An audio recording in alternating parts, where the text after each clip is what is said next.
Je suis Florence Dorsil, j'ai 33 ans, je suis la fondatrice de Tandem Office et de Tandem App, une solution de secrétariat virtuel pour les pros qui veulent gagner du temps. J'ai commencé à monter mon entreprise il y a 2 ans déjà et maintenant je m'inscris dans un parcours des entreprises qui se développent en Guadeloupe, je l'espère. Je suis intervenue au mois d'avril ou au mai dernier, je ne sais plus, au think tank de l'OECS. Au cours duquel j'ai pu intervenir pour parler des entreprises qui ont traversé la crise Covid. J'ai pu échanger, les autres participants étaient des entreprises de la Caraïbe et à ce titre j'ai pu échanger avec beaucoup d'entrepreneurs de Sainte-Lucie, de Trinidad, de la Jamaïque. Et à ce stade, je me suis dit qu'on est tellement si proches, en même temps si éloignés, parce qu'on est français. Et même malgré le fait qu'on collabore avec des Sainte-Luciens, on se retrouve quand même à l'international. Et je me suis dit qu'à ce titre, ce serait très intéressant de pouvoir collaborer et de vendre ces produits à nos voisins, tout en étant à l'international, et d'ouvrir et de trouver nos ressources dans ce bassin caribéen dans lequel on est, quoi, finalement. On a une chance, je trouve, d'avoir juste à proximité de nous des pays et des îles avec lesquels on peut collaborer et avec lesquels on peut travailler à l'international. On intervient sur plusieurs volets. On a une partie Tandem Office où on accompagne les entreprises à se digitaliser. Donc c'est une entreprise de transformation numérique. Donc on met à disposition des entreprises les ressources numériques pour pouvoir amorcer leur transition numérique.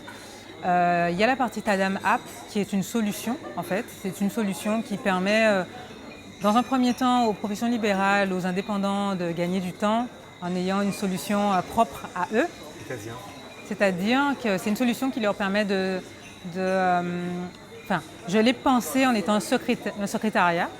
Donc on peut prendre rendez-vous, payer en ligne, déposer des documents, faire ses demandes, comme en considérant que c'est un personnage à part entière et c'est un secrétariat. C'est une web application que pour l'instant on développe, qu'on a l'ambition de transformer en logiciel open source qu'on va retrouver sur Internet. Si j'ai la chance d'avoir suffisamment d'argent et de levée de fonds pour me permettre d'aller là où je voudrais aller. Mais pour l'instant, ce n'est pas une application qu'on peut télécharger, mais c'est l'ambition que j'ai avec ce produit-là. Pour l'instant, je m'inscris dans une démarche, donc je ne suis pas encore à l'international.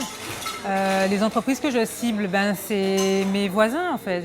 Je vise mes voisins caribéens, je vise la Sainte-Lucie, la Barbade, la Jamaïque, déjà pour tester ce produit sur un marché petit avant d'attaquer des pays comme ce serait, je pense, pas trop ambitieux, mais je veux dire un peu risqué d'aller cibler un continent comme les États-Unis par exemple, en n'ayant pas testé sur un micro-marché le produit en lui-même. Donc l'idée étant de saisir l'opportunité de travailler en collaboration avec nos voisins pour après pouvoir développer cette solution à plus grande échelle. Avant la crise Covid, c'était difficile pour moi d'expliquer aux entreprises l'opportunité qu'était le numérique pour elles. Et malheureusement, avec la crise Covid qui est arrivée, tout le monde a dû immédiatement trouver les solutions numériques pour travailler à distance, pour continuer à survivre. Et au final, ce que ça a engendré, c'est oui, des entreprises qui ont besoin de se numériser rapidement et de façon efficiente et dans la durée. Et deuxièmement, ce que ça a engendré, c'est une internationalisation des compétences et des services. C'est-à-dire que maintenant, tout le monde fait des visios, tout le monde est partout, tout le monde se connaît partout. C'est facile pour les entreprises de démarcher des marchés, tout en étant en visio, en utilisant ces solutions qu'on met justement à leur disposition. À ce jour, si les personnes veulent me contacter, elles vont sur les sites dédiés, donc tandemoffice.fr ou tadam.app. Elles font leur demande et on essaye de se mettre dans une dynamique d'automatisation où on peut directement prendre rendez-vous. C'est ce qu'on vend, en fait, c'est des rendez-vous aux gens. Donc nous, on est dans une démarche où on reçoit des rendez-vous, on fait des démos, on est dans la personnalisation de produits et dans l'accompagnement également.